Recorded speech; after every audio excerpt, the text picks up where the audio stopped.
Pre-show. Yay! Yes. And all problems have been resolved. And now we're actually getting a 1080p output file that Woo! takes slightly longer, ever so slightly longer to upload to YouTube than previously. So apparently we must have only been... Well, it's more that we're also doing 60 frames a second. Yeah. So. But it's also ever so slightly longer is still not the overnight that it used to be. That's still how I do it. It's just that it takes like 2 hours instead of the 8 that it used to. Yeah, that's what I mean. It's not taking the whole night. Okay. So I got that. All right, I'll tag you two. There we go. Boop. Okay. There we go. All right. So, yes. Hello, Internet peoples. Woo. Yeah, Courtney's feeling better this week. Yay. I felt bad when Josh Carty said, like, yeah, so I got a new weapon ready for tomorrow night when we do monster hunting kind of a thing. And I was like, oh, I'm sorry. I had already planned to play Final Fantasy on stream tomorrow so that I actually play it. Yeah. Which I did play it. I'm super far I did behind. play it, but this just puts me basically to where you two were the last time we talked about it. So I'm still so far behind. My depression has been so bad the last 2 weeks because I've also been just so crazy busy. Mm-hmm. Like, it's been work, internship, sleep. Yeah. And that's literally it. Like, Mom was in Italy this past week, so I didn't see her, didn't talk to her. Mm-hmm. Like, it was work, internship, sleep. That was all I've literally been able to do. I get to pick up my wedding band tomorrow. Oh my god! Yee. It's getting real! It's getting real! It is alternative metals. Which is like if you take Matchbox 20 and you put some sick licks on there. That is neither of the things you said. That is neither alternative nor metal. Oh, come on. So it's if you had Iron Maiden covering Matchbox 20. Oh god. Matchbox 20 is not alternative. What? No, they're pop. I don't know. The thing that I don't get is that Sister Hazel's considered alternative, and that just throws everything off for me. So, like, I don't actually know what alternative means, aside from rock that isn't really popular? Maybe? I don't know. So, like, Nickelback? No, the problem is Nickelback was extremely popular back in the early 2000s. Nickelback's not alternative. I think they're just rock. Maybe. Or some kind of, like, weird... rock-pop combo. Or maybe some element of, like, country in there-ish. They have country elements in their songs. Yeah. Call it, like, edge country or something. I don't know. But yeah. So yeah, no, it's tungsten with carbon fiber. Oh, nice. Yeah. They call it alternative metals because it's not gold. Gold should be an alternative metal because there's a finite amount on the planet, and it's a very small finite amount. Well, I mean, there's a finite amount of every metal on the planet. Wait, correct, but more but so with gold. Yeah. Yeah. Gold can fit in like a 30 by... All the gold in the world can fit in like a 30 by 30 meter cube. Probably. 30 by 30 by 30, yeah. Yeah, I wouldn't be surprised. Yeah, it's nothing. So what we should be doing... Small amount, because gold wasn't created on this planet. It came from asteroids and stuff. Cool. It actually isn't... I don't know. I watched this on like Discovery one time. Maybe I saw it on YouTube. I don't know. It's got to be true. You saw it on the internet. It must be true. Oh, dear. It's not a naturally occurring metal on the planet.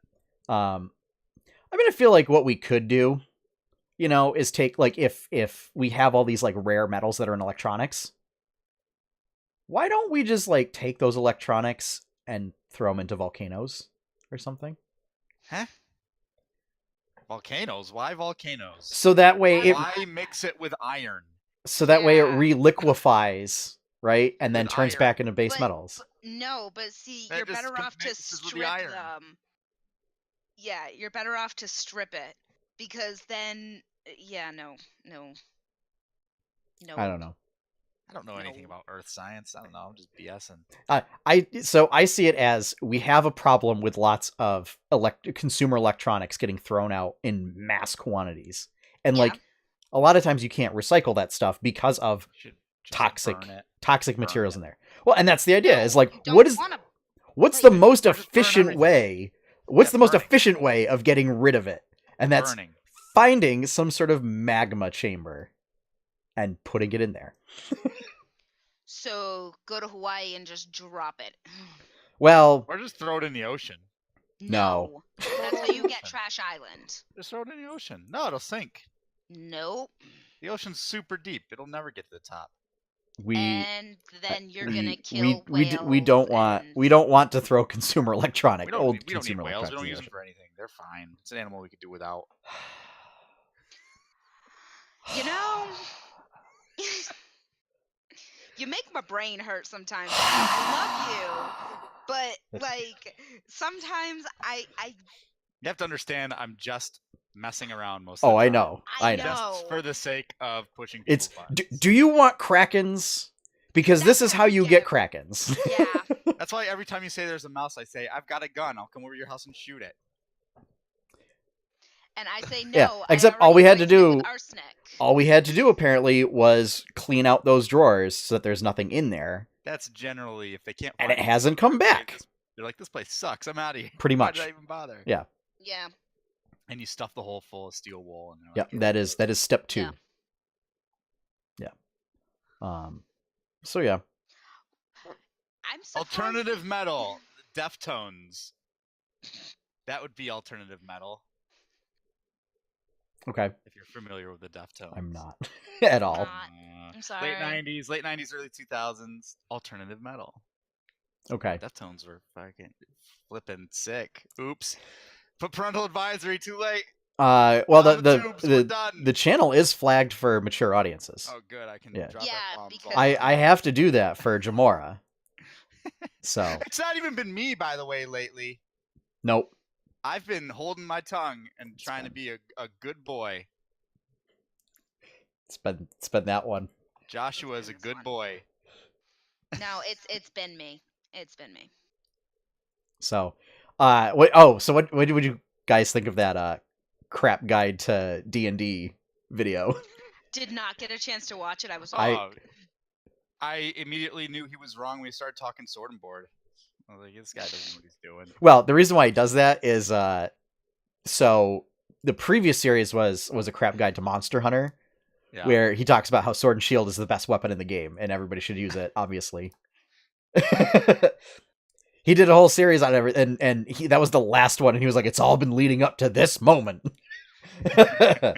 Because in the exaggerated caricature in his mind was that the fact that like Sword and Shield Monster Hunter, it can do both cutting and impact damage, so you can stun monsters with the bashing, but also like sever tails and stuff like that. So you can break parts, sever tails. You can use items while it's out, which you can't do with any other item. You can do cool acrobatic stuff like other items can, and like all this stuff. So he claims like it can do everything that all the other items do. When in reality, it's considered like bottom tier. So that's why he's like, all paladins should use sword and board, otherwise you're a big stinky doo-doo head.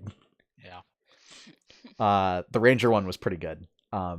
It's not finished yet, so I haven't been able to share the rogue one, Courtney.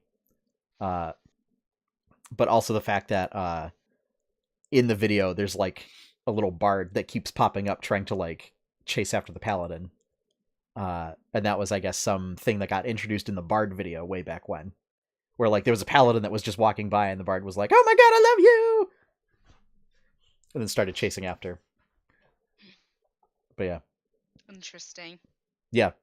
It's the idea behind that series, Courtney, is it's an over the top, Yeah. I fig- opinionated. As soon as you said caricature, I figured it was something over the top. Oh yeah. The fighter one's pretty good because they do like a rendition of the Spider-Man theme, but with Fighter-Man, and just how boring Fighter is because it's like all it does is attack. Attack. Your class feature is attack. Attack. Yep. Attack. He protect. Actually, no. He just attack. He just attack. But at least that's our fighters. That is ideal for a fighter, as far as I'm concerned. That's true. Grit spends a lot of time doing weird things. He does. So that's our Barleth. Yeah. Barleth just attack. Yeah. Yeah. Yeah, it makes me sad that Wizards like they put the marking mechanic that they had in 4th edition, which was like your tanking mechanic, they put it in 5th edition, but it's like buried in the DM's guide as like an optional rule. Which I think would make play a little more tactical for a type of defender-like character. As opposed to having to like use your reaction all the time to try and impose disadvantage on things. Speaking of D&D, yes. Darestrix, do you know how close you came to getting killed in my game? Yes. When you climbed that tree? Yes. Like, if you don't... I was thinking... So, basically, anybody who didn't get inside the tiny butt was dead. Yeah. No, I was aware. So here's my other thing I was wondering when I was thinking. I was like, I had this all planned out. Like, I'm going to very much push Courtney to do the hut. I mean, that's what I wanted to do. And I'm like, that she'll want to do that anyway. She'll think that'll be the easiest way to get out of this, blah, blah, blah, blah.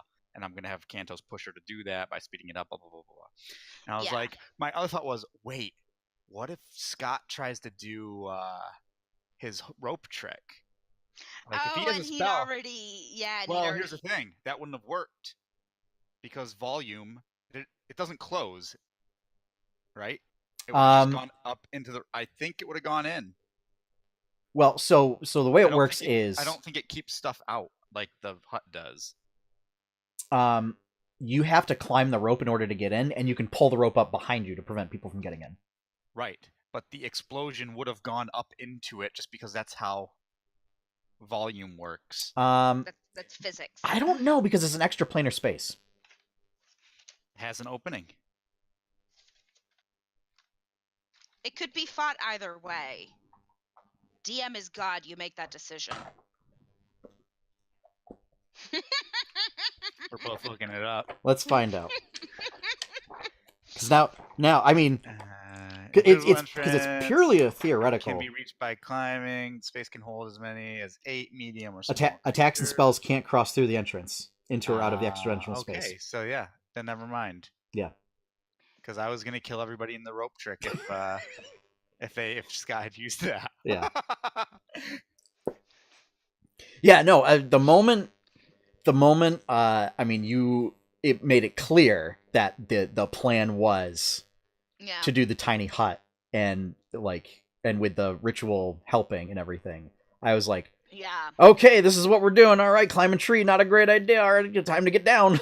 Yeah, when you did it, I was like, oh. I mean, yeah. Well, it was also like I don't know what I'm supposed to do.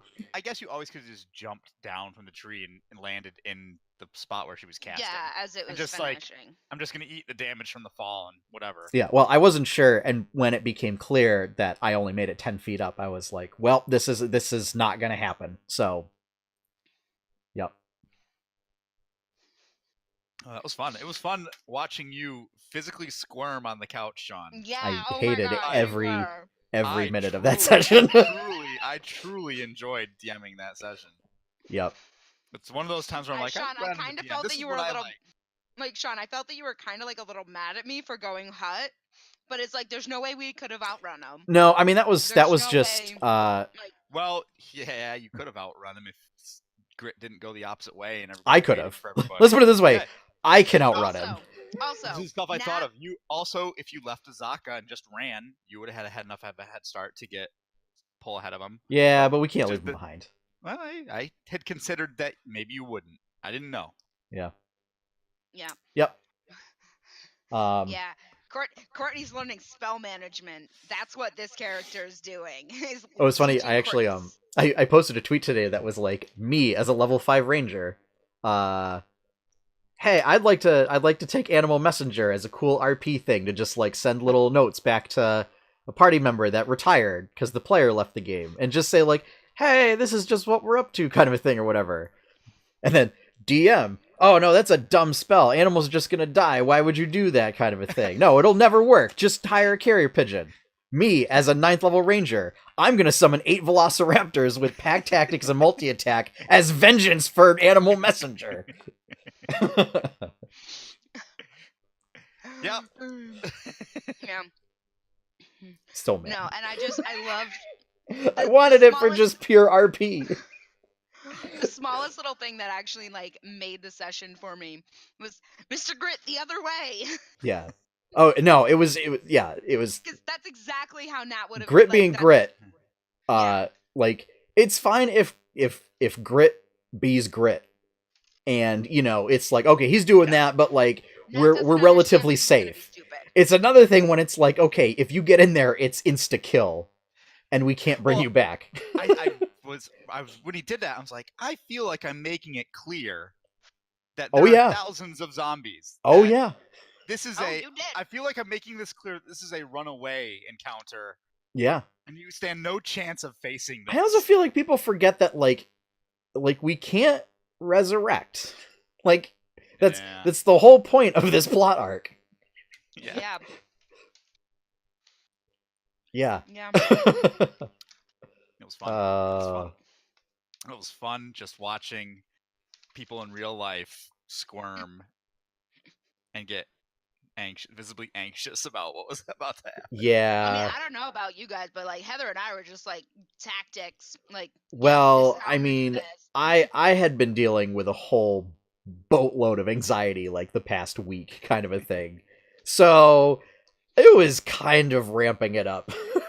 But the whole time I'm sitting at least it was in a fun way. Successful session. That's all I kept telling myself. Yep. Yep. Now I'm realizing, since I don't have any odd ability scores at this point, I actually got very minimal benefit out of wearing that crocodile headdress. Yeah. Because it bumped all my scores to odd scores. Yep. Yeah. That's exactly why I did that. I wanted to make it weird and make you guys think about who's going to wear it. I was like, I'll just make it +1 on a couple stats and see who takes it. I'm curious. Yeah. So, I mean, what I might do is... I mean, actually, it makes it enticing to bump, like, wisdom and charisma, then, because it bumps them up to even. It bumps them both up to even scores. Also, think the big picture, like, you never know if you're going to get items to replace that. So I have no idea. Exactly. Exactly. So. Anyway, are we ready to start, you guys? We're up. Yes. Me. Although, just really quick, so I also picked up, there's like a free play test for, basically somebody who's doing a Kickstarter for a more involved crafting system for 5e, to make something more like a Studio Ghibli style game, where like, they call it like domestic magic is much more important. So just for people that are watching the stream, I think it's called like Witch Plus Craft. It seems interesting. I don't think we're going to use it because it makes stuff really complicated. It's like you get like a bunch of D6s and you roll D6s instead of a D20. And depending on preparation and stuff like that, you're rolling more and more D6s. And for every 1 that you roll, it introduces a flaw in the item. And for every 6 that you roll, it introduces a boon. And there's like different types of fields for crafting. And there's like crafting classes. So you would, like May is a rogue, Jacobin's paladin. But like Jacobin would also be a smith. and May would be an alchemist or an herbalist or something. And I'm like, it ended up being a little too complicated, and I'm like, great idea for a different game, I think, but not necessarily for Jamora, where I like the fact that it's just, okay, you spend the time, you spend the resources, you make a thing. And maybe if we want to do something kooky and weird, we can introduce other stuff, which is just covered by ability checks with your tools. So, yeah. But I do still enjoy the fact that even folks like the Critical Role crew, the Dice Camera Action crew, like, nobody knows how tool checks work. So, yeah, I mean, that's at least encouraging that we're not the only ones that I have to explain how thieves' tools work to Courtney, or how smithing tools work. Yeah. But yeah, let's get started. So, going live with the show in 5, 4, 3, 2, 1. Coming up on episode 135, we've got Nindies, we've got trailers, and we've got game streaming, so let's all be excellent to each other on the 8-Bit Adventures podcast.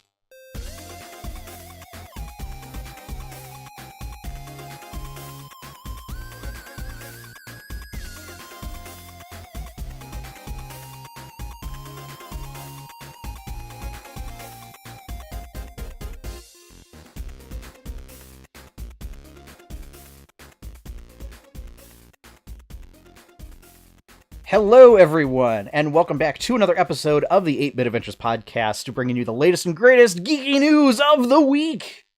I'm your host, Sean Hayes, and with me are my co-hosts, as always, Courtney Bolin. Hey, everybody. And Joshua York. I had Taco Bell today, and it's easily better than anything else in Pittsfield, as far as blasphemy. That is a lie. Blasphemy. And I can prove that with the science. With the latest episode of our newest show, Berkshire Bites. See what I did? Where Megan and I, my fiance Megan and I, went to Dewey's Public House in Dalton. And you can keep your Taco Bell tacos because I had ginger soy duck tempura tacos. Oh, too weird. Fried duck. Really good. Fried duck, cabbage slaw, basically just like a soy ginger dressing, and it came with rice pilaf. And you got 3 tacos. Nice. Yeah. Megan got buffalo mac and cheese. Or buffalo chicken mac and cheese. So that's up right now. You can find it on just about every podcast listening service. It's on Podbean. It's on Pocket Casts. It's on iTunes, Google Play, Spotify, Berkshire Bites, out now, episode 2. Woo. So, yeah. So that we segued real hard right into the 8-Bit Adventures news early, but we have a lot of stuff this week. So why don't we jump right into it, and we'll get some of the quick things out of the way. So James Gunn, he's back working on Guardians of the Galaxy 3. I don't know if Disney just thought they would quietly sign him back on. I don't know. But yeah, Hollywood Reporter took note of it, and then the news just spread all over the place. Yeah. And then conversely, the CEO for Warner Brothers, Kevin Tsujihara, steps down amid sexual misconduct allegations, which I did read the allegations. It was basically, there was a consensual relationship between the CEO and an actress. It was an extramarital affair, and basically the actress was asking for roles in television and movie series, which, again, outside of that, everything was consensual. No, there wasn't anything bad in that regard. It's just that's textbook sexual harassment in the workplace. Quid pro quo. Yeah. So, he stepped down. and they are looking for a new one. So, studios changing it up. Lots of studios are changing it up. Yeah. Because as of today, Disney owns Fox now too. That's true. Yes. And I guess Fox. I did see Disney also posted something about their Disney Plus service where they're doing something also with Hulu and ESPN Plus or ESPN Live or whatever it is. They're going to do some sort of combining or recombining of those three services. So it sounds like that there may be some kind of bundle available for getting all three, which is interesting. I think it's also going to be that like Disney's like TVMA type stuff will be on Hulu. Okay. So I don't know how that's going to work with the Marvel stuff, because like that's basically what would be available. Yeah. Or maybe it might also be the Fox stuff then. Like anything that Fox Probably. produces would just end up on Hulu. I was going to say, like, Fox, because FX is Fox. Yes. Too. So that would be like Archer and yeah, like all of that other late night stuff. Yeah. But specifically, I can't think of anything that Disney itself puts out that would be TVMA. I was thinking about this the other day, because isn't not Daredevil, dumb superhero, Deadpool. Yeah. Yes. Deadpool. Yeah, so that would be an example. Yeah. So, what are they going to do with that? Probably Hulu. Rated R Deadpool movies? Yeah. Yeah. You think Disney will make rated R Deadpool movies, you think? Yeah. Yeah. Really? We've discussed this well, before. So it's not, so it wouldn't be, like, it would still be under whatever label they did, like 20th Century Fox or whatever brand they would have it be. Disney's the publisher. Essentially, yeah. Kind of like EA just publishes games, they don't really make games. Yep. Yeah. Or at least they shouldn't. Yeah. Just stick to the sports games, EA. Come on. Yeah. So I thought that was interesting. I also saw somebody, I guess it was like Unilad or somebody was trying to say like that LucasArts was hiring once more or whatever, but it turns out Disney's hiring a bunch of people for essentially like brand managers for LucasArts to basically do things like yell at EA when they screw up making Star Wars games or tell them to make better ones. But I guess it was because some language said like, or for internal game development teams, but like Disney doesn't have any at the moment. So I don't know. But at least they're hiring brand managers to manage that mess right now. Brand manager. Yeah. What is a brand manager? It is Public relations. Well, it's a marketing position where you specifically ensure that people are holding to the restrictions and the rules regarding certain IPs. So like for Star Wars, there are certain colors, certain fonts. Like you can use characters in this way, you can't use characters in that way. That all falls under stuff that a brand manager would do. You know, ensuring that like you don't have a dating sim featuring Kylo and Finn and Rey and stuff like that. There's the problem. They should allow that. No. They'd make so much money. Yeah. They would. They would make a ton. They would make so much money. Yeah. But at what cost? At what cost? Whatever it costs to make the game. No, there's a social cost too. No. I mean, once they took the stuff off of Tumblr, like people have to get their fix somewhere. Yeah, Tumblr's dead. They are elsewhere. That stuff's not going away. It's just not on Tumblr anymore. So, but that's basically what a brand manager or brand, I forget what, like a brand coordinator or something. Or they would say things like, you know, hey, loot boxes are giving Star Wars a bad rap. Stop doing it for Star Wars games. I don't see that happening if EA is involved. No, which is why I was hoping in vain that when I read the article, it would say like, oh yeah, Disney's building LucasArts back up to say, hey EA, you're bad at making Star Wars games. we're going to go back to make our own. Also, Rogue Squadron. So. They just need to make whatever KOTOR? 1313 Oh. was going to be the Boba Fett game they were going to make. Yeah. But, I actually never really played KOTOR. I didn't either. I tried playing it years later. I was like, this game looks awful. This is old looking. Yeah. All right. A couple trailers came out, some of which are Disney based. We had another Infinity War trailer, Toy Story 4 trailer, and a trailer for Stranger Things season 3. Yeah, so I saw the Toy Story 4 one. I'm seriously not impressed. I'm not. 4's too much. Yeah. It's too much. I've never watched anything past Toy Story 1, but from what I've heard, Toy Story 3 was basically a perfect ending. It was. It was. Yeah. And why can't you just let dead things be dead? Merchandising. That's why. Just let things end. Well, guess what? Money. They had it in Stupid Kingdom Hearts, so there you go. No, it is the reason why there are 3 Cars movies is merchandising. Yeah. Why? Because they merchandising. Maybe I'm just old and I'm like, who the heck watches that? Kids. Yeah, exactly. Yeah.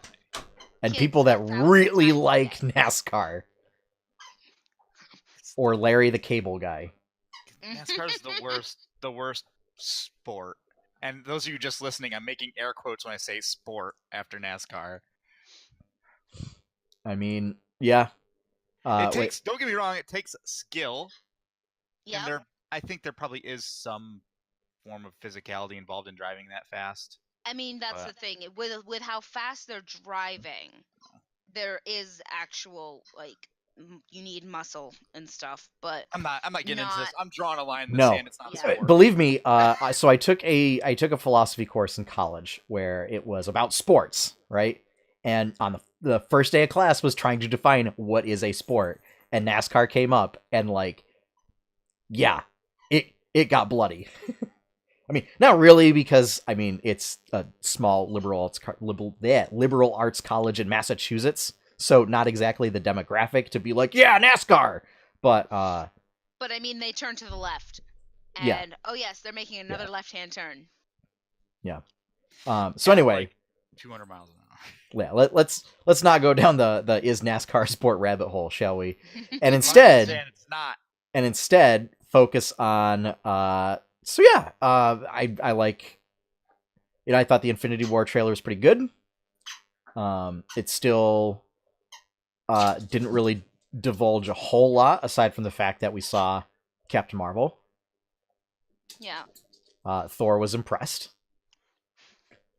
So, I mean, I'm sure nobody was shocked by that. Thor's not bright. He can be impressed by a lot of things. I would say that most people would say that Hulk would be the Grog of the group, but it's actually Thor. Yeah. Oh yeah. Absolutely. Yeah. I like this. Another smash. Yeah. I mean, yeah. Yeah. So yeah, Infinity War, good. Toy Story 4, unnecessary. Yeah. And then there was also... I'm gonna say unnecessary about all the Marvel movies. Yeah. We got that. Get my weekly Marvel bash. Yeah. There was also a longer Aladdin one. I don't know if that was, you guys covered that last week. We didn't really want to talk about it. Yeah. Maybe I said it to you guys in real life. I said, "Oh, okay." We talked about it at D&D. Yeah, I was like, it looks like whatever. No, I'm still not impressed. I'm still... Oh, no, we did talk about it. My only nitpick is that Whole New World. No, there was a longer one. Another one that came out. Another trailer that came out. We talked about it because I distinctly remember saying it looks like a bad Bollywood film. It does. It totally does. With Will Smith. And then I said all Bollywood films are bad. That is a lie. That is that is slander, good, sir.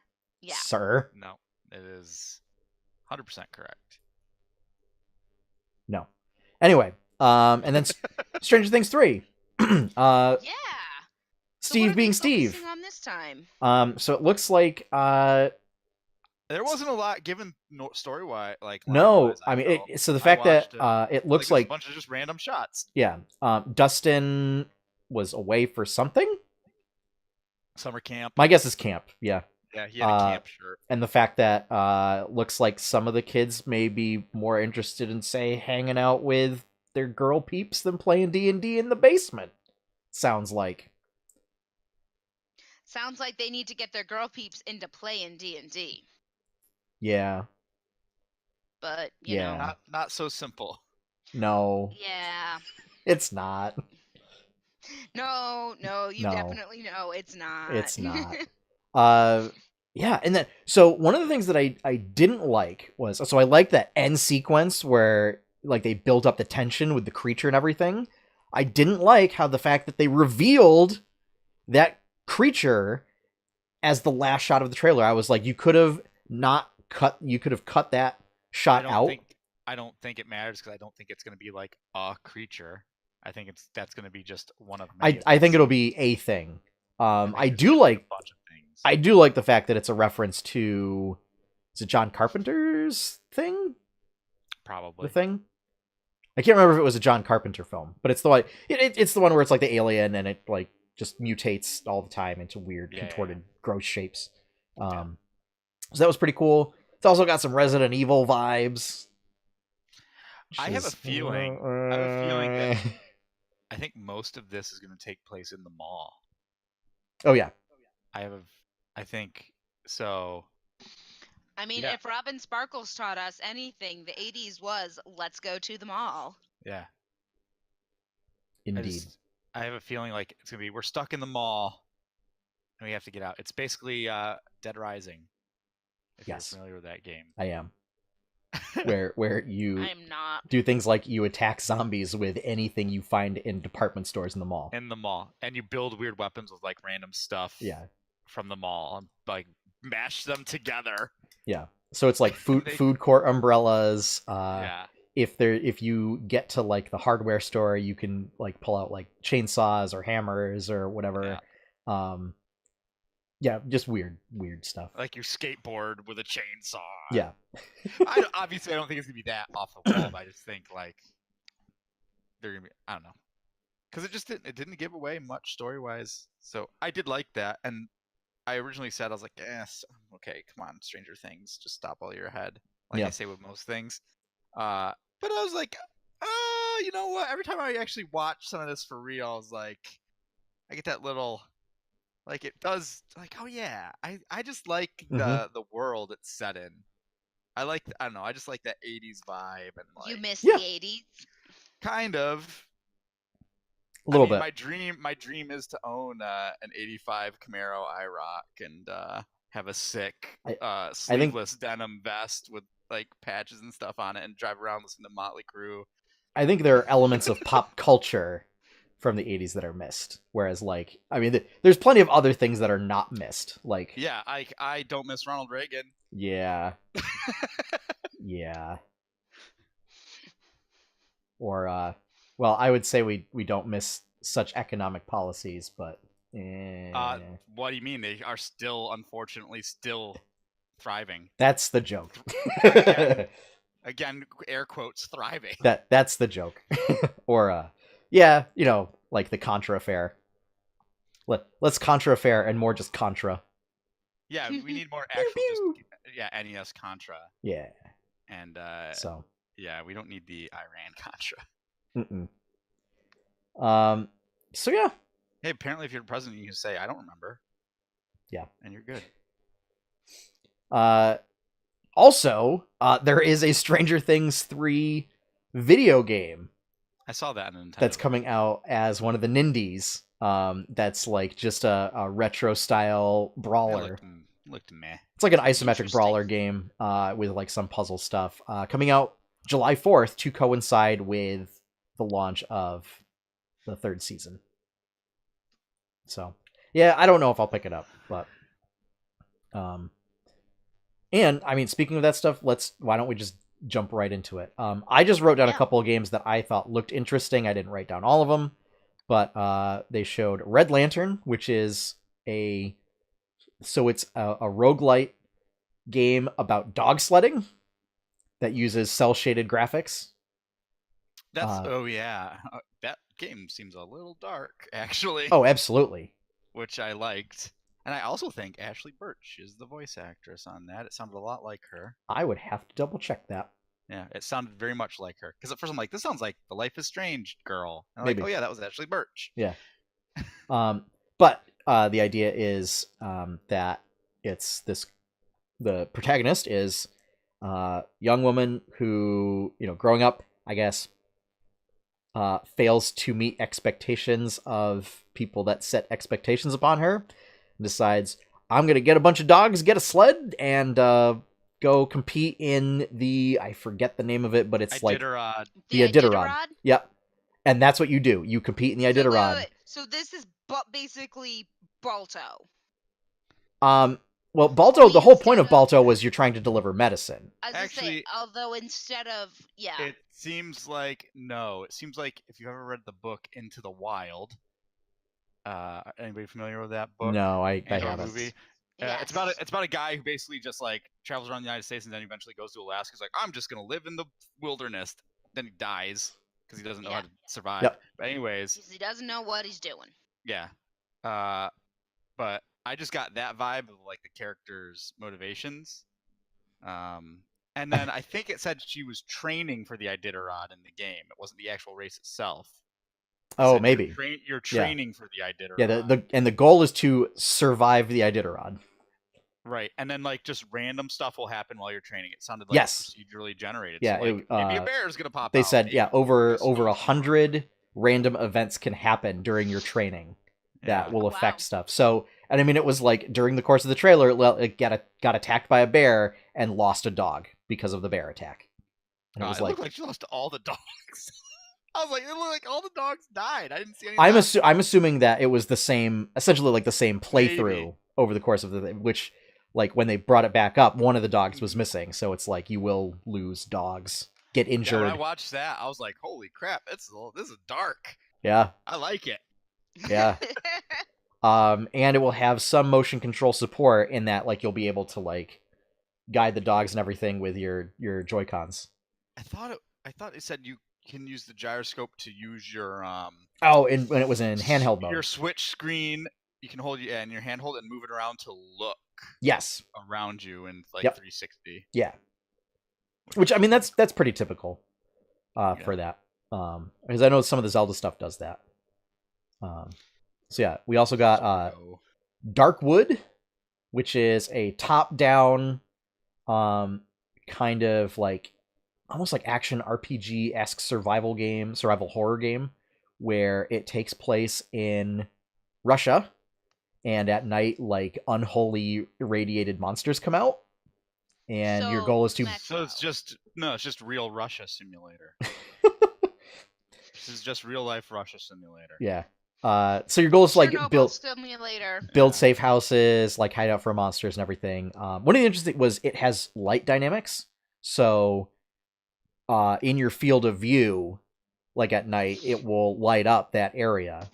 And in areas that are not directly in your field of view are darkened so that like stuff can sneak up behind you. Yeah. Kind of a thing. Digressing a bit. Yep. That was one of my favorite things about Roll20. Yeah. D&D on Roll20 is you can set like walls and stuff, so there's literal line of sight, so you can't like just see around corners or what's in the next room unless you actually move your... Yeah. What was cool was it did that, it rendered the stuff on a player basis. So like if you had dark vision, what you saw was different than what somebody with like a torch saw. Yeah, it was cool. I thought that was really cool. Yeah. It just reminded me of that when I saw that trailer. Yeah, it definitely reminded me of that too. Next up, Katana Zero, which is you are an assassin with a katana. And so you're like a ninja assassin with a katana, and your goal is to eliminate all targets. 2D sort of pixel art based side scroller like brawler. But the interesting thing is at the end of each level, you then have a therapy session And like it's something where you have to like make sure that you spend the whole session talking with your therapist, and then I guess like the therapist might also be the person who gives you missions, which is weird. And then it was like also remember to take your medication. That sounds like enabling. But in a bad way. Yeah, but then your therapist also prescribes you medication, and you have to make sure to take it. It's a little weird. So yeah. Why do I feel like the medicine, and I use air quotes heavily there, is like a prolonged acid trip? I don't know. Hey, that's air quotes is my I mean, thing. and it's one of the things which makes me think that like, or maybe like the whole assassin vibe or whatever is imagined. Mm-hmm. Right. I'd say if you're taking acid, you're not seeing like weird. You're just seeing colors and talking to God or whatever. That's all you're doing. Depends. But or you're freaking out. Yeah.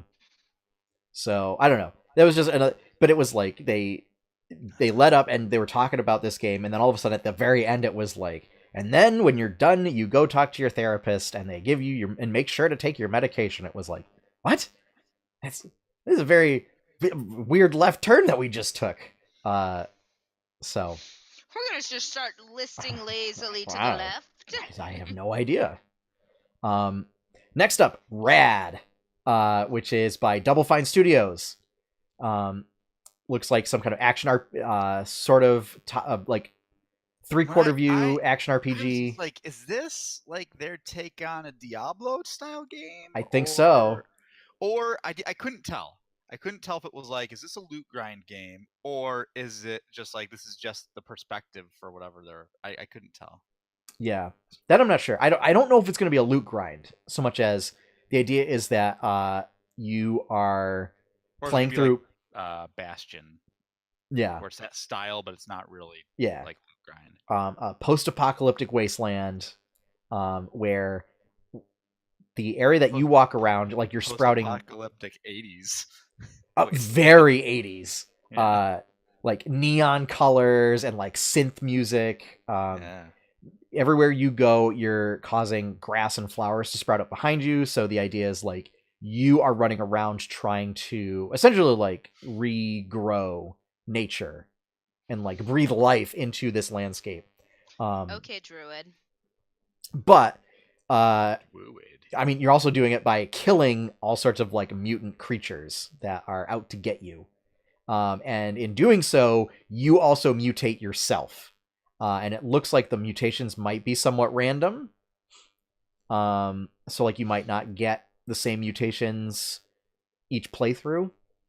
And they showed some of them where like you get a snake head as one of the mutations, where your head turns into like a snake and it can like extend and bite people at range.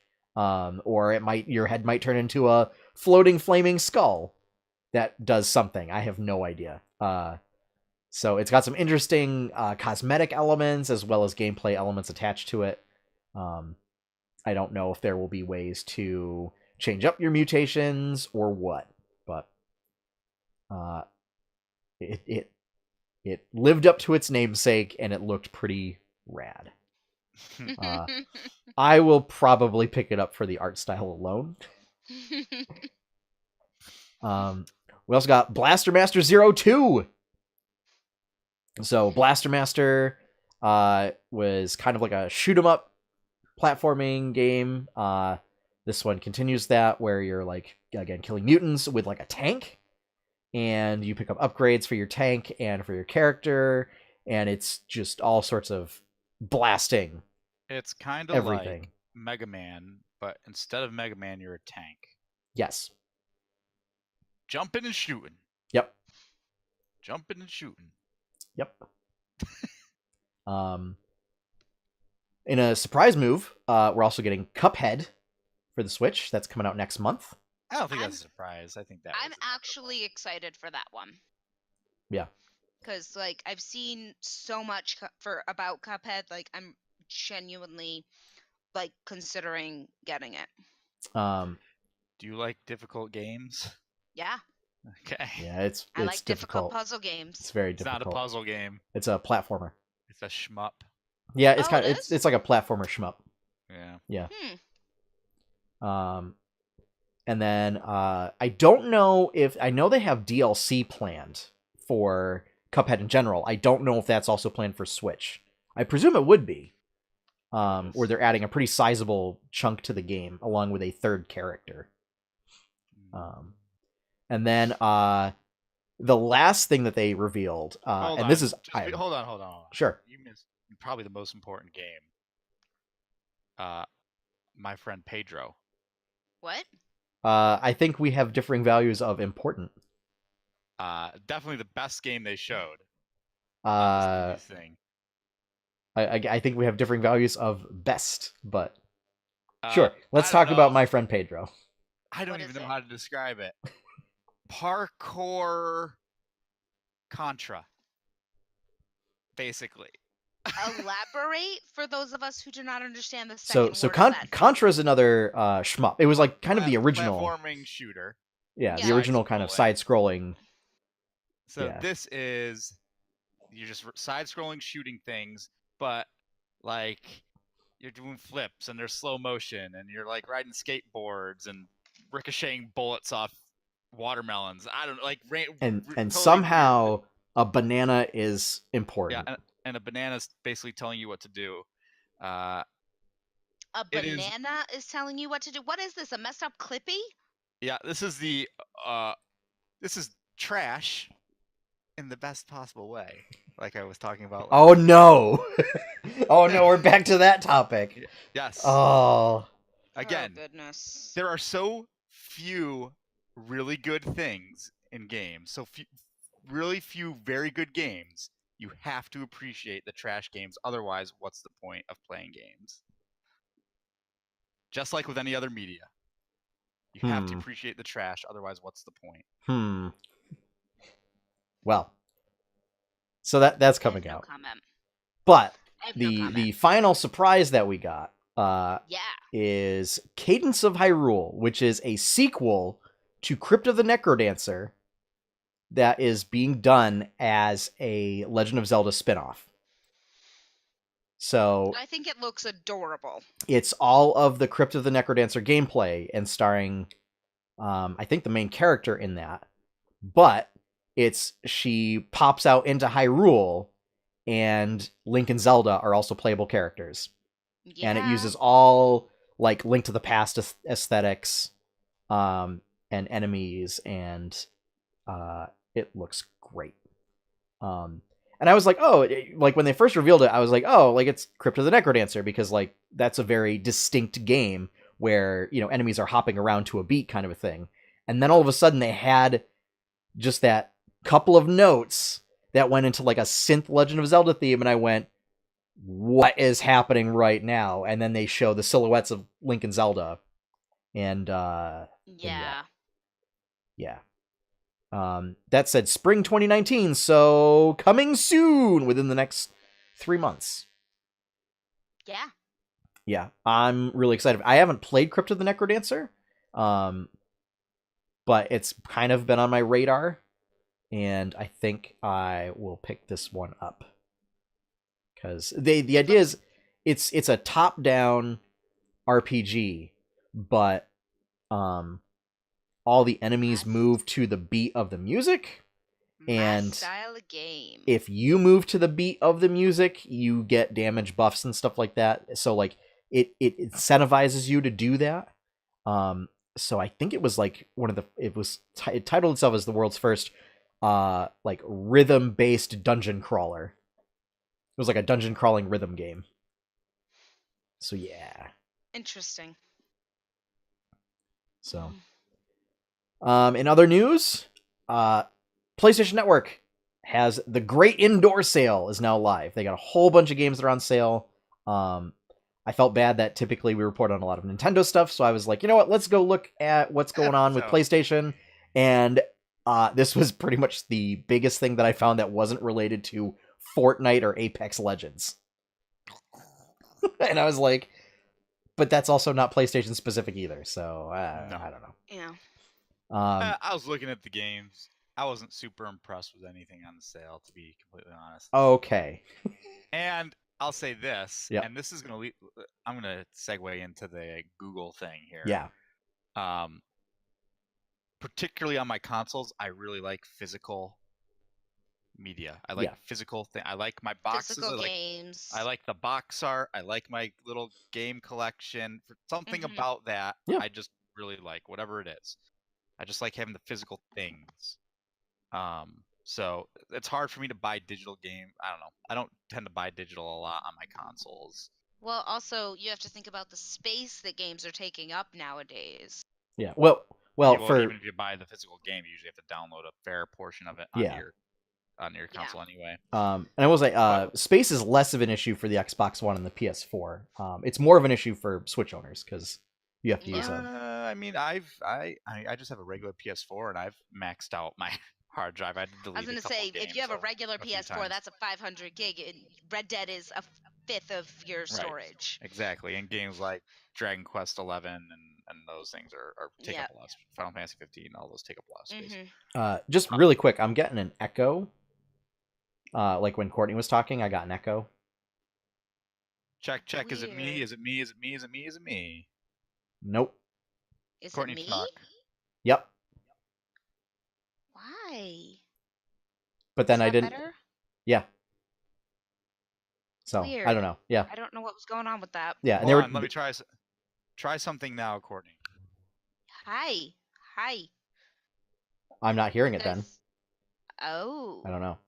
So now try it. Yep.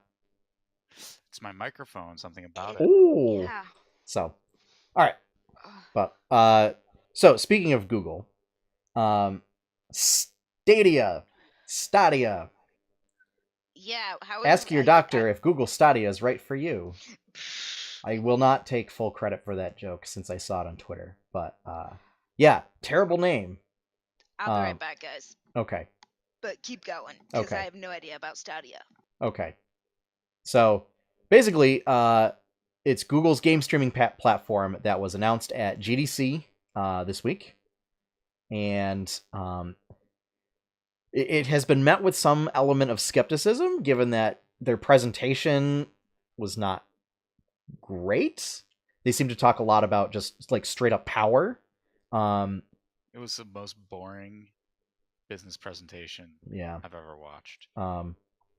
And I still think, I mean, streaming a 4K game, I think you're gonna have problems in many parts of the United States. Here's the thing. United States doesn't have the infrastructure with internet to even make this possible. In big cities, maybe you might be able to pull this off. I think it's an interesting idea, a pretty cool idea.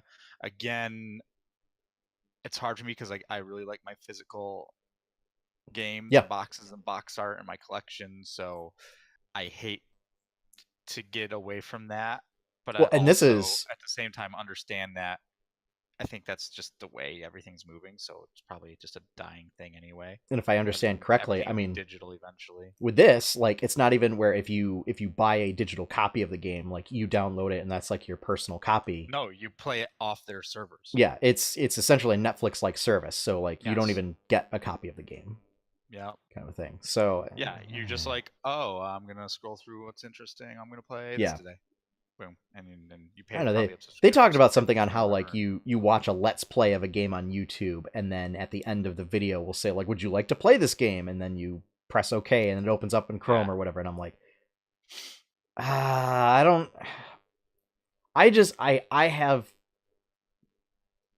I'm skeptical as to the final implementation. It almost to me feels like this is another Steam box kind of thing. Do you remember the Steam box? I do, but I think this is completely different. I just mean in terms of like, it's not quite vaporware, because I'm sure it will come out, but I feel like it's a thing that like, it'll get worked on, it'll kind of be in development hell for a while, because of infrastructure problems, and then like it'll come out, it'll be a flash in the pan, and then everybody will forget about it after a couple of years. I don't know. I I think you might be underestimating Google's power. You underestimate my power. No, I think it's just especially for a place like where we live. I mean, I don't know how many games people will be able to stream, like AAA games that people will be able to stream. Again, you're also forgetting the majority of Americans live in big cities. I mean, that's where most of our population density is, in metro areas.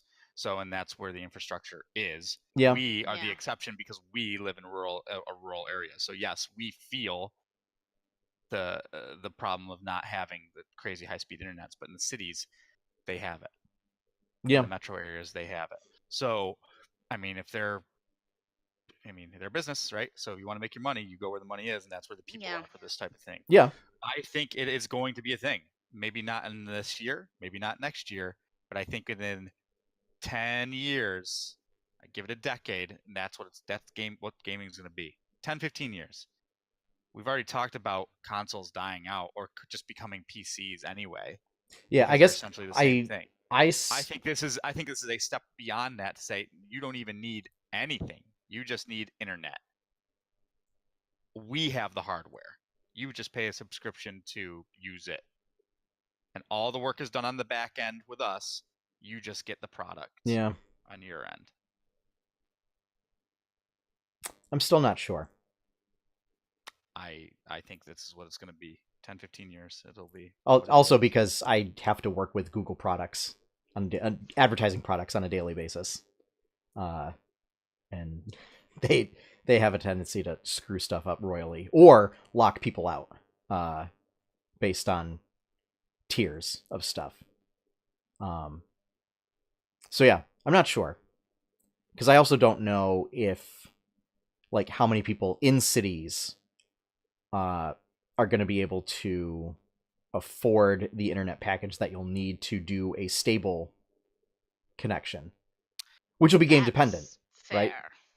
Yeah. And you also have to think of, like, Google's doing Google Fiber all over the place too. So I mean, they're creating their own infrastructure. I think that stopped, actually. Did it? Yeah. Yeah, they were getting pushed. I think they were getting pushback from too many cities, actually. Because of contracts with other, not quite telecoms, but yeah, internet companies. Because I know that I remember reading a bunch of articles where Google actually backed out and they've kind of ramped down production on that. So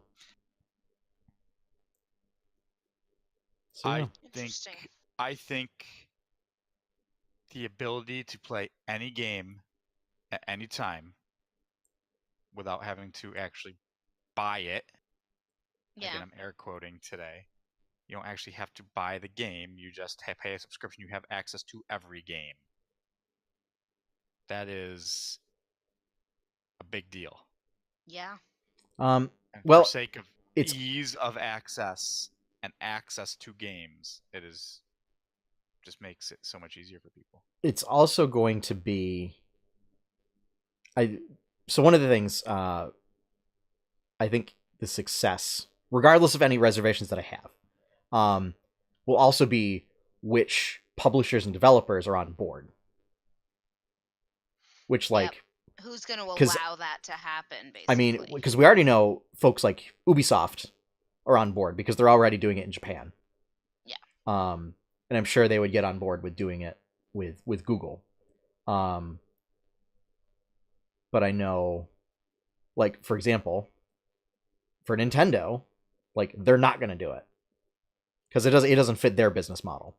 But you might, because it was just announced, like, we also don't know, like, if this would become an app for other hardware, right? Like, if you would find this app on your PlayStation or PlayStation 5 or Xbox One XSX or whatever they decide to call the next iteration.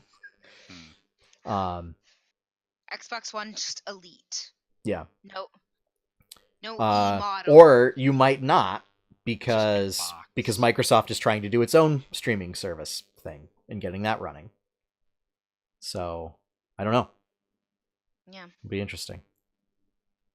Yeah, I'm curious to see what'll happen with it. But I do honestly think that this is... So, like we said, I think consoles are going to become not a thing. over time, and I think like this is the next step beyond that is just streaming everything. Yeah.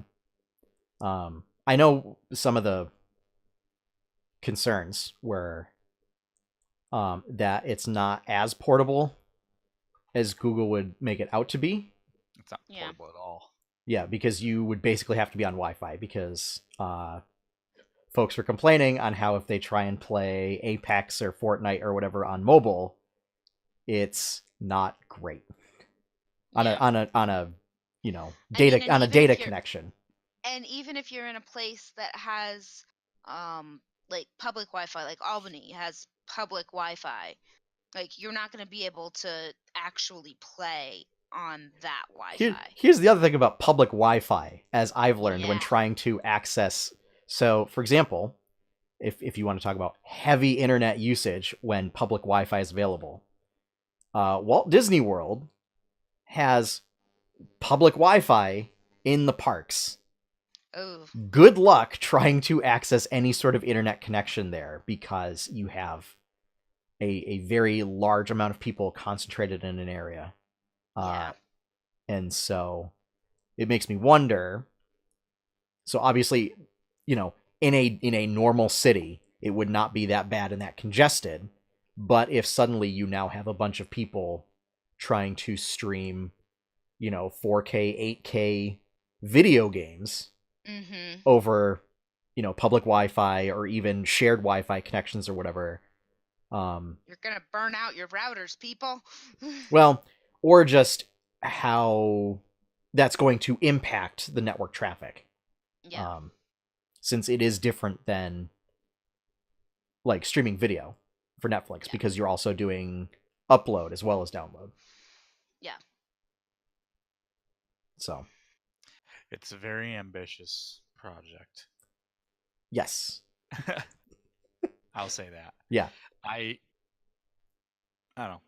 I just I don't know what's gonna happen with it. Like I said though, I do think that it'll probably be the future eventually. Yeah. I do not think it's this year. I do not think it's next year. But I think if you look far enough out, that's what it's going to be. Particularly, I mean, it depends on. I think it heavily depends on advancements in hardware, networking hardware. Yeah.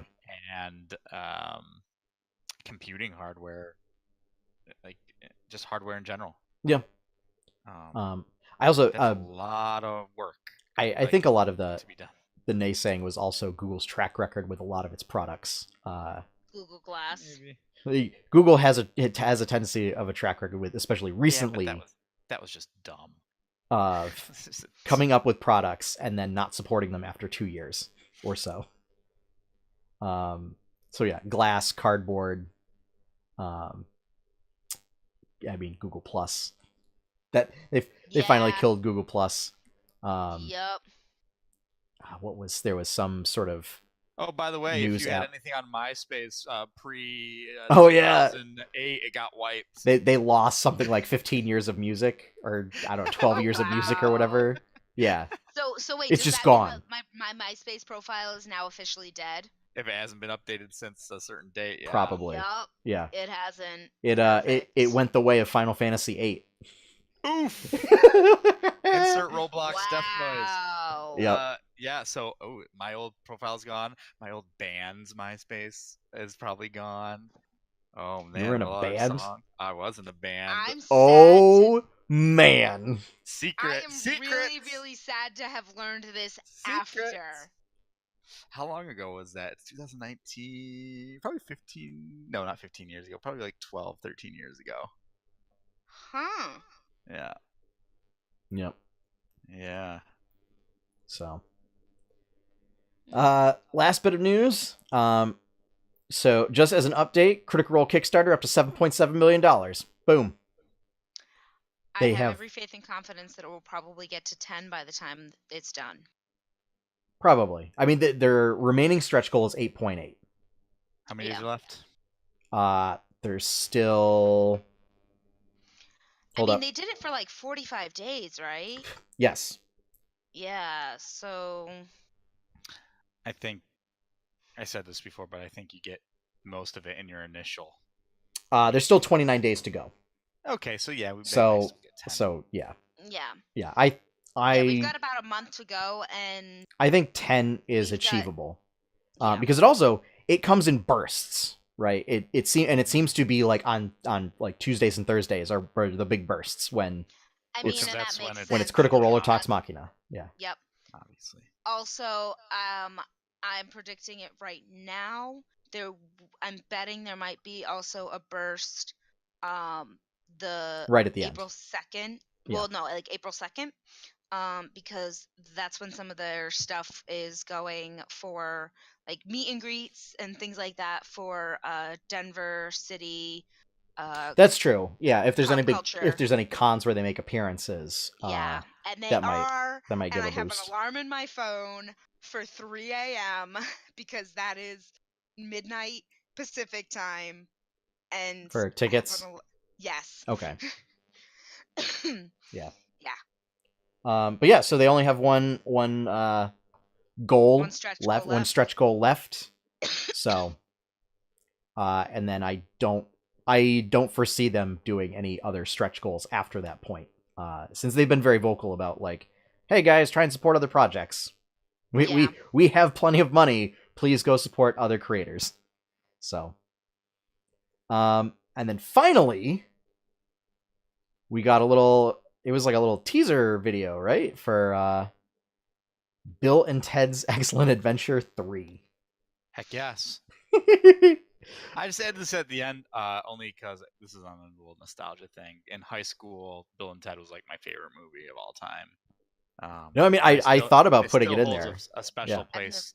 I've never seen it. I still, whenever I see Socrates, I just think Socrates. Before I think Socrates. Yep. Because of this movie. Yeah.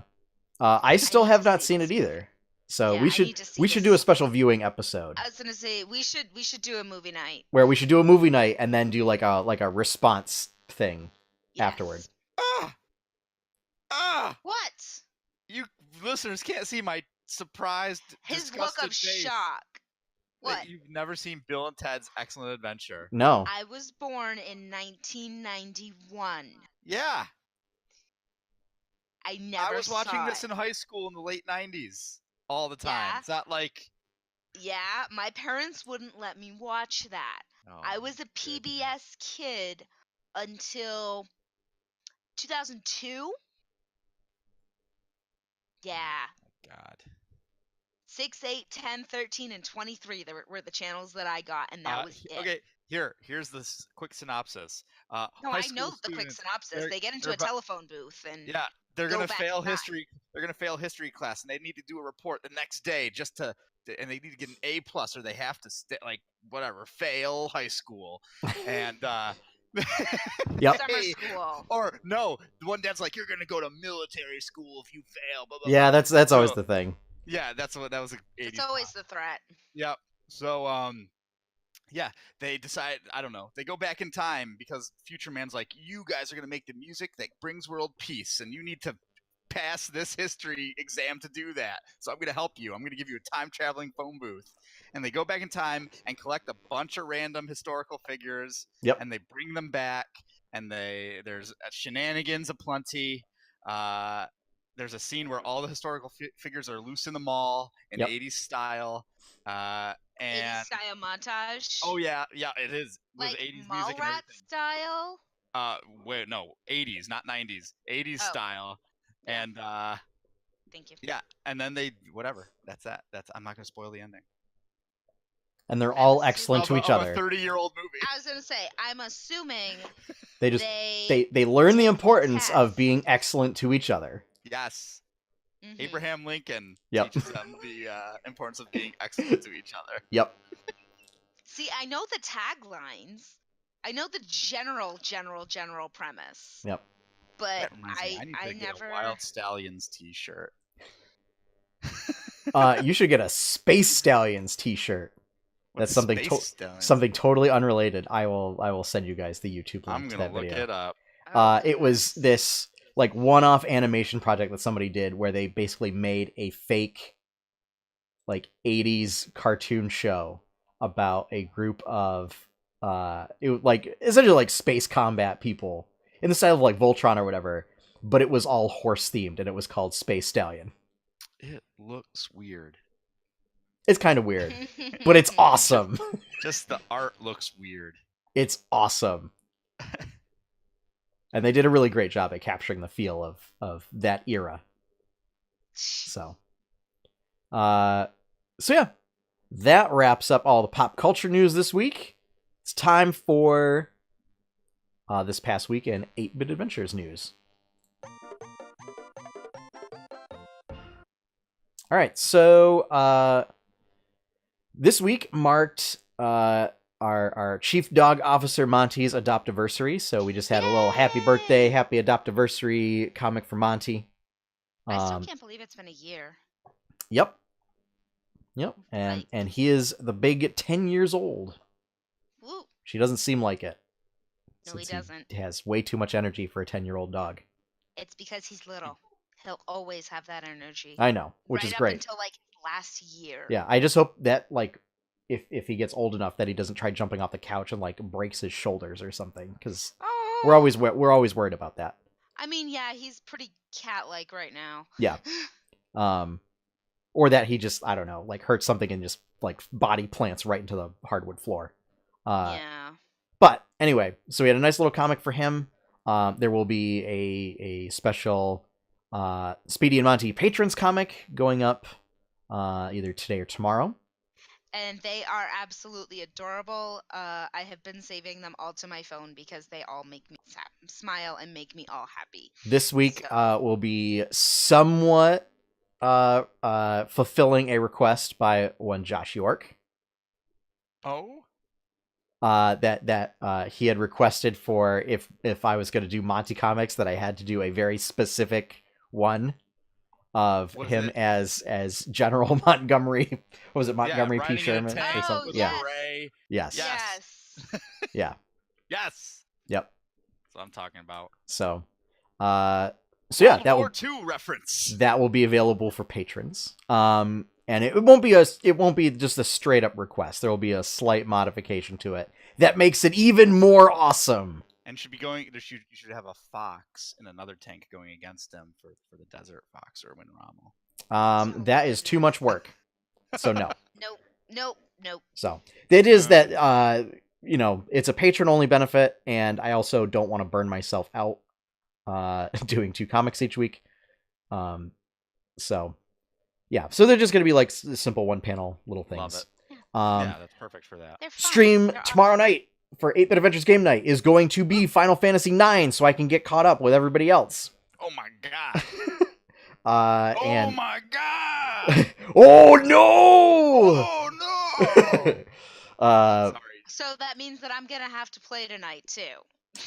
Maybe. I mean, you have a week. I think I'm far enough ahead that I'm I'm sure you are far enough. 2 weeks off, Josh, and not play. Well, I mean, I have. We will talk about this in our quest log segment on where we are at. And then Friday we have episode 12 of Tales of Jamora: The Kraken's Wake, and for people that normally watch that on YouTube or in podcast format, we will have all of our backlog finally posted in time for episode 12. Yeah, and going forward, very, very quickly. Going forward, it's just going to be full episodes go to YouTube, full episodes go to the podcast, and it'll, again, be on like a bi-weekly format from the streams. But given the fact that it's, essentially a 4-hour show, it's probably okay. I mean, the Adventure Zone gets away with it, so, and they're only a 2-hour show. But, that averages out to about 2 hours a week, so I figure that way we give more people time to catch up on what we're doing. And and then our plan going forward is if we have to skip a session, is we have all sorts of alternate plans depending on if it's like if I can't make it, if the studio's not available, this, that, and the other thing. So rest assured is there will be some sort of content available on the regular schedule, unless it's something catastrophic and nobody can show up. I'll do a dramatic reading of Xenogears script. I'll keep that in mind. And it might be more. Well, it might be more like if I know far enough in advance, we might do an online one shot. In which I might try and reach out to other friends that live far away. And pull I've them always, in. Oh, that would be nice. Yeah. Like get Andy in or something. I've always said I'd be happy to run a one shot. Let me destroy your world. Give me the reins to Jamora. Not gonna happen. But we also have so we are gonna have a break planned when we finish up sort of the Twillin arc of that series. And when we do that, Tuck is going to kind of run, we'll call it a mini-series. So it'll be like a couple episodes of a sci-fi game using the Dark Matter sort of setting for 5th edition. Dark Matter. Dark Matter. Yeah. Where yeah. Josh is going to play Solid Snake. And Courtney is going to turn into a tabaxi. Yeah. Psycho Mantis. A calico tabaxi. That's all I know. We are basically just going to play a bunch of video game memes for our characters, I guess. This is my opportunity to play my Solid Snake character. Josh will be Solid Snake, and Courtney will be Khajiit has wares if you have coin. Yeah. Yes. And yeah. Kept you waiting, huh? Yeah. Although, as I told Sean, like I'm going for more of the cat nuns in Doctor Who. So Yeah. Yeah. That kind of cleric healer type of deal. Maybe I should adjust my my smuggler character duo or whatever to have the personality of like Captain Falcon. To be like, show me your moves. If Tuck lets me have a mech, just play one of those fish people. I'm gonna be fish people. Gundam character, but from a very specific Gundam series. Just be one of those fish people that live in the basically aquarium mechs. Which Gundam? G Gundam, if you're familiar. Basically, where it's the Gundam where they have face palming listeners. Do you know G Gundam? Are you familiar with it? Enough to know that would just it's basically one where they just shout the moves they're doing. It's basically well, Dragon Ball Z Gundam. It's basically Dragon Ball Z Gundam. I mean that's you to a T. where most Gundams are like very political intrigue and blah blah blah blah. Yeah. These factions this one's just off the wall ridiculous. Yeah. And there's a world tournament with Gundams to see which country rules the world for the next 4 years, and to decide with a Gundam martial arts tournament, and it's the best. Jeez. So. It's so dumb. So yeah. So anyway, Tales of Jamora. We're all looking forward to that sci-fi game. I don't know. I get a little giddy when I think about it, just because I'm looking forward to it. I'm looking forward to it. I mean, I always enjoy the chance to play. So. Don't get me wrong. I really enjoy playing Jamora, and Jacob in our crew, and I like it a lot. But you always need to break it up a little. It's nice to have a bit of a reset and something different. Yeah. So yeah, be prepared for all sorts of spookiness. Be prepared on Friday 7 p.m. And then be prepared for me talking about how much I hate Zidane tomorrow at 8 p.m. right here on twitch.tv/8bitadventures. And there will be a new comic on Monday next week. So yeah, still trying to decide if I want to essentially wrap up that current arc in the comics or if I do more fillers or something. Not quite sure yet, so we'll figure it out. Yeah. And with that, why don't we get into quest log? Yes.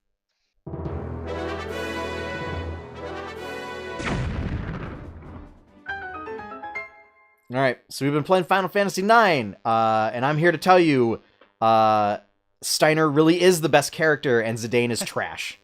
He is a trash person. I hate him so much. Why now? What has he done? Yeah, recently? what have you done? So here's where I am.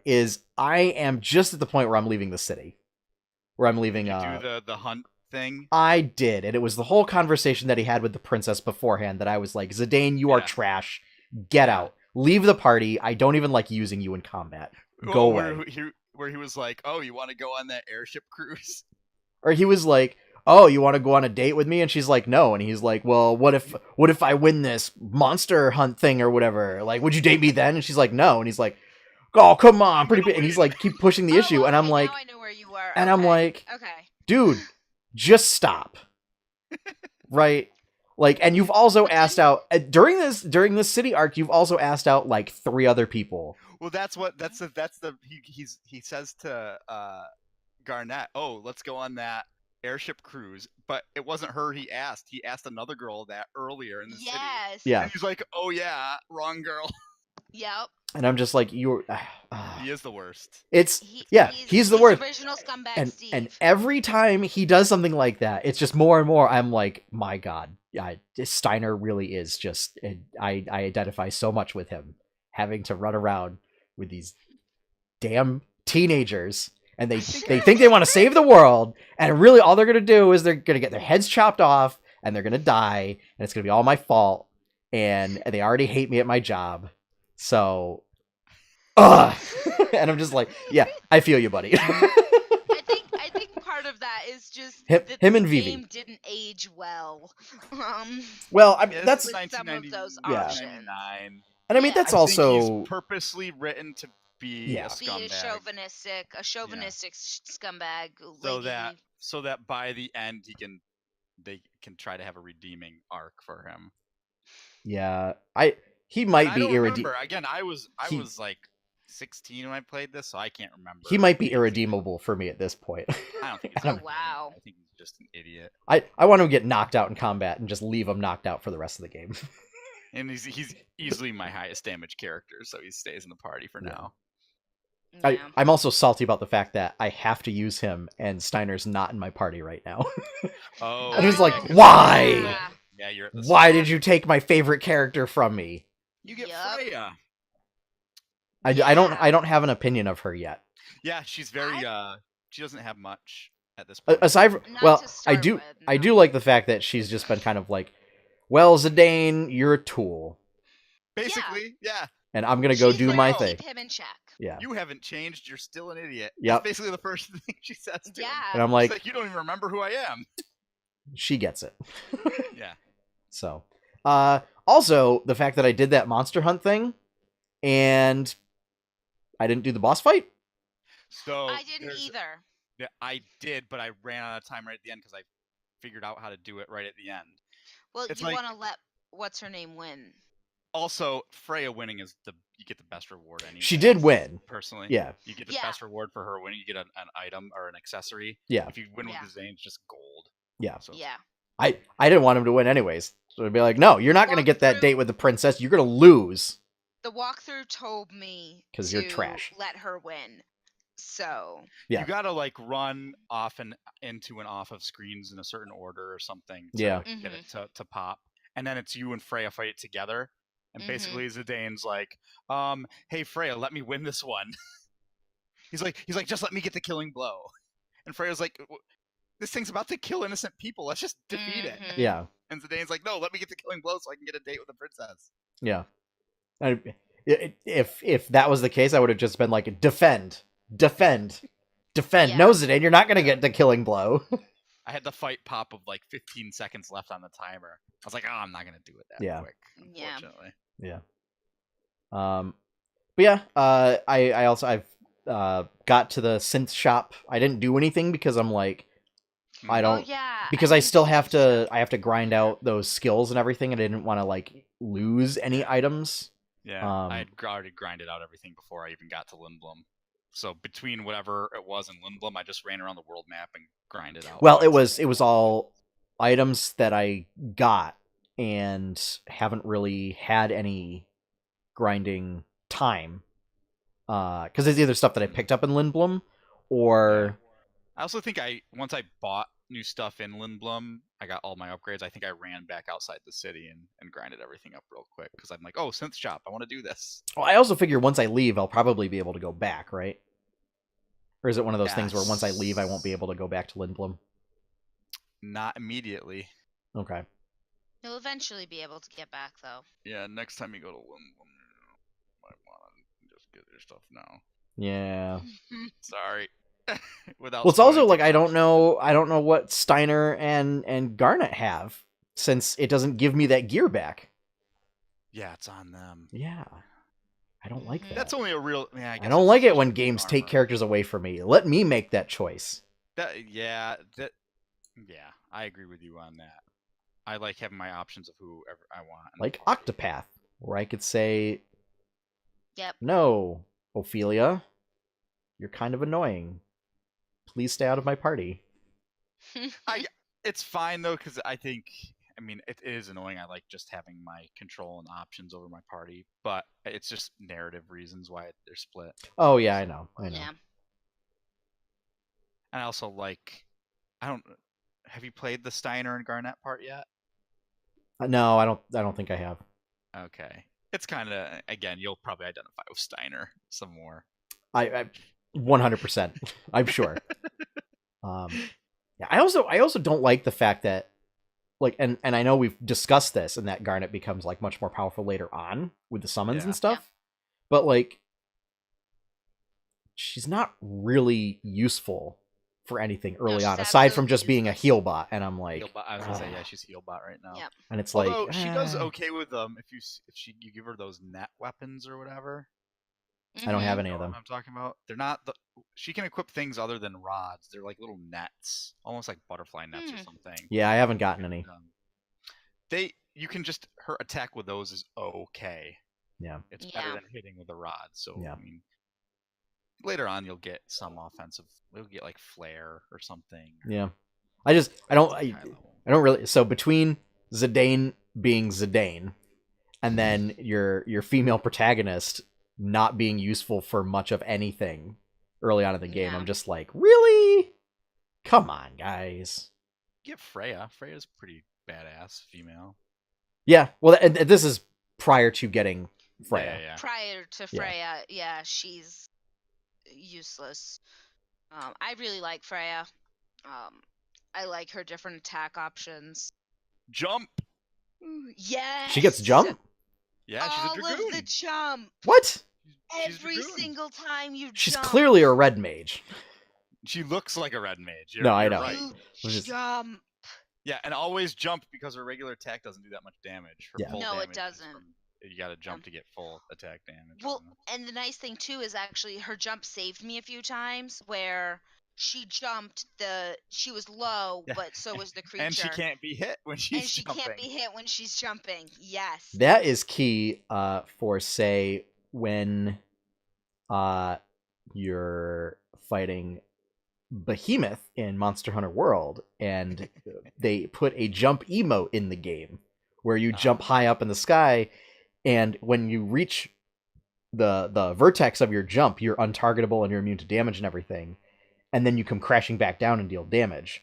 So the idea is Behemoth eventually uses like an apocalypse move where it summons a meteor that just wipes. It's if you are in line of sight to it, you die. It's just one hit KO. So the idea is that you're supposed to like Behemoth will also summon comets that leave like a rock embedded in the ground, and the idea is you're supposed to hide behind those. Or if you time it right, you can be super cool anime and do the jump emote and just jump and avoid the meteor strike. But if you do it wrong, you get KO'd. Smoked. Yeah. So yeah, I mean, I also played a bunch of that card game. I do not play the card game at all. It's weird. I don't like. I get the idea on the arrows and capturing things, but then too many random elements. But then the combo I don't get, and like I'll lose the entirety of my board, and I'm like, there are literal random elements. This is not fun. So yeah, there are random elements. Yeah, I haven't been playing it. It's a waste of time. There's not much you can earn from it anyway. Yeah. So there's nothing. You don't really get anything useful from playing it and winning it anyway. There is a point at the game where you have to play in a tournament of it though. Great. At one point, I don't think you have to win it. I can't remember. Great. But whatever. Yeah. Where did you leave off, Courtney? Where are you right now? I'm still in the city. Lindblum? Yes. Okay, I didn't know if you started heading to Bermesia yet, which is Freya's. No, I haven't yet. No, I think I think if I remember correctly, I just finished the monster race thing. Okay. So I mean, you and I are pretty much I at the was same a little bit place. past that, but yeah, Sean, you and I are pretty much neck because and neck. it was literally like I'm at the gate to leave the city, and there's like a Moogle right there to save at, and I was just like, all right, I'll save here. That'll be a good spot, and then So for the stream tomorrow, it's going to be maybe Sean. Well, I may do some prep and go back through the city and like buy anything or whatever, and then the stream tomorrow will just be grinding AP. Oh, that's you should that should be your prep. You should do that before you actually start streaming. I won't have any time. No. I mean, that's the thing. It's the streaming thing is just so that I play it and yeah. Do that. I think soon-ish you two are gonna switch to a Garnet Steiner segment. Yeah. I can't remember when that switch was. Maybe I'll do that, and I'll call it Good Team. Good team. Well, you got Vivi. Vivi's best maid. I know. Vivi's pretty good. Mage. Vivi's a good boy. Vivi's good. I love Vivi. It's just Zidane is bad enough that he cancels out Vivi's goodness. Vivi's my favorite. I love Vivi's story in this. His like, you probably started seeing that. He's like, am I just like a nameless, soulless automaton? Yeah. Or yeah. What? Yeah. Yeah. I always like that. Vivi reality testing is just like him just breaking. Like what? How do I? Am I? What? Huh? I does not compute. Yeah. Why are all these things that look like me just murdering everybody? Yeah. Oh, also the fact that like Zidane knows that Vivi has like confidence issues, and he's like, oh yeah, I signed you up for this like deadly monster hunt thing that. Yeah. Vivi's like, why? He's absolutely so bad. I'm sorry. Zidane's just a really terrible person, and I can't get over it. He is. Like, it's like you are basically a Saiyan. How are you so terrible? Because he's a Saiyan. Yeah, I know Goku's the exception. Can we just swap Zidane with Goku? No. That would make the game so much better. Goku's so dumb. I can't stand Goku. But make it dumber and dumber in every iteration. But no, because of the time that it came out, it might even be Dragon Ball Goku and not Dragon Ball Z Goku. Or maybe it might be early Dragon Ball Z Goku. Dragon Ball Goku, he's just like a naive kid. Yeah. And then Dragon Ball Z, he's like a savant fighter. And he's just kind of clueless about the world still. Because he's basically lived on an island of an old man his whole life. Yep. And then dirty Dragon old Ball man.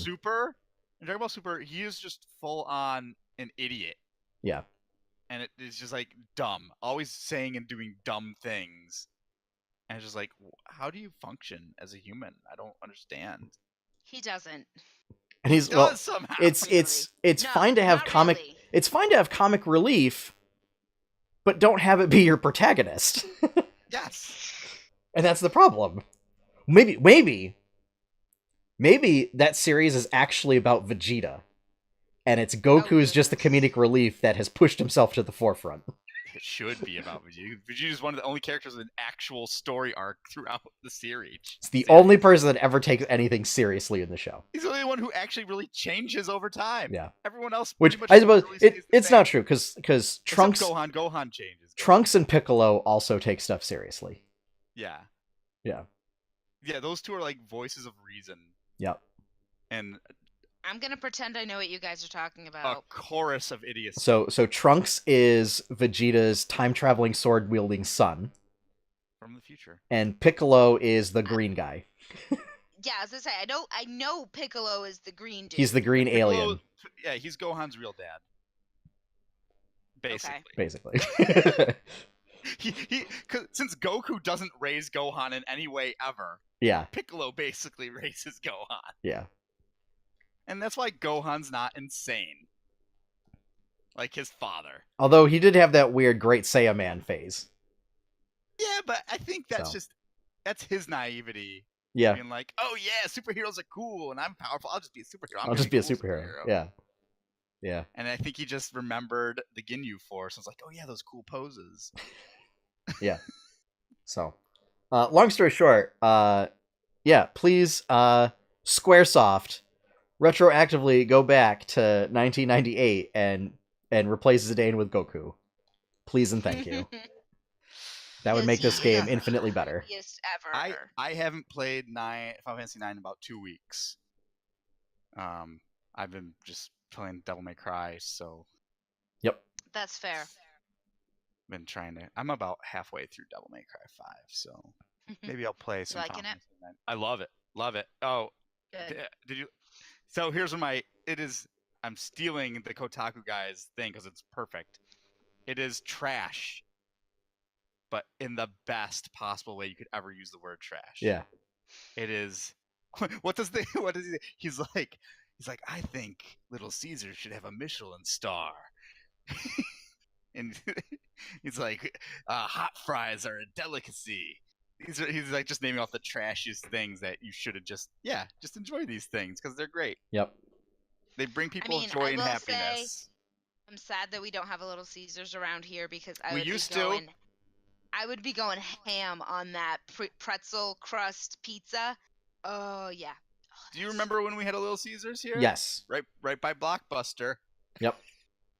In that same plaza. Courtney, you didn't live here at the time.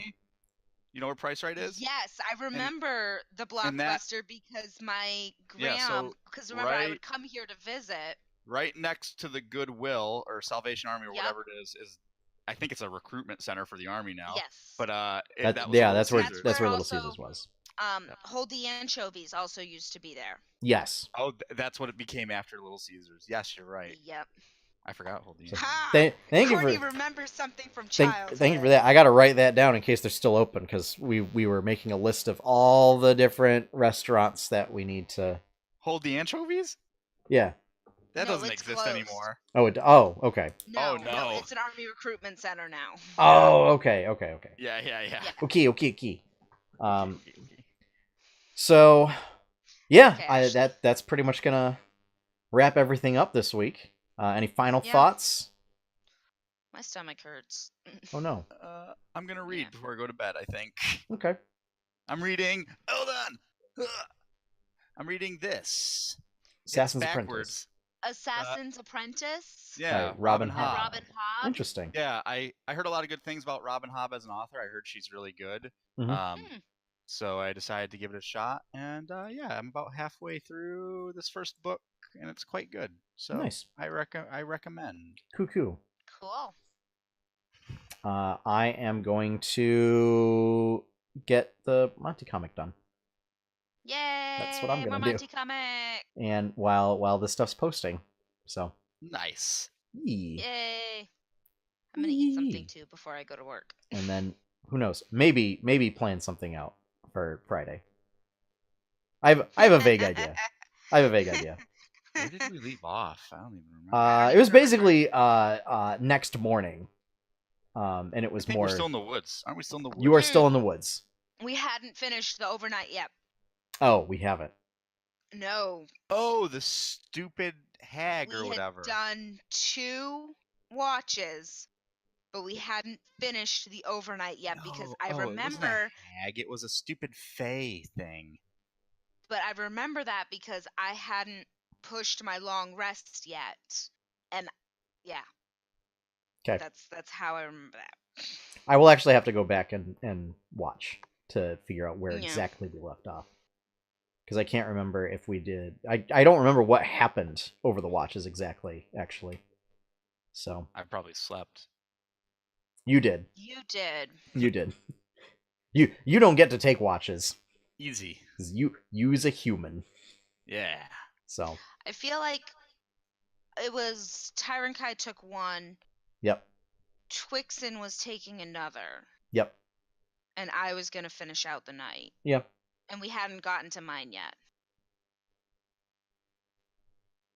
Oh no, I remember. It was I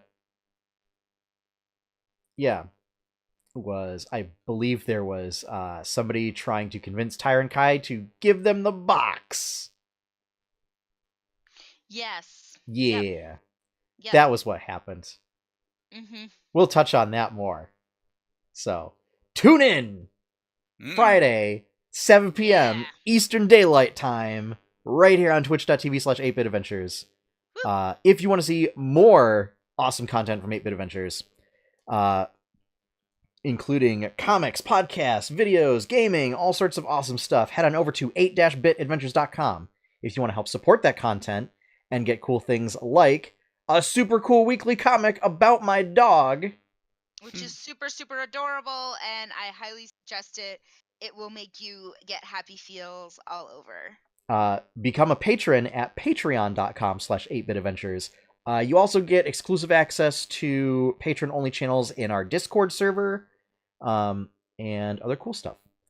Our opening theme is One Up by Professor Shy Guy. You can check out his work at professorshyguy.bandcamp.com. And with that, folks, we are signing off, so have fun, happy gaming, and enjoy your pie cake. Bye, everybody. Take it later.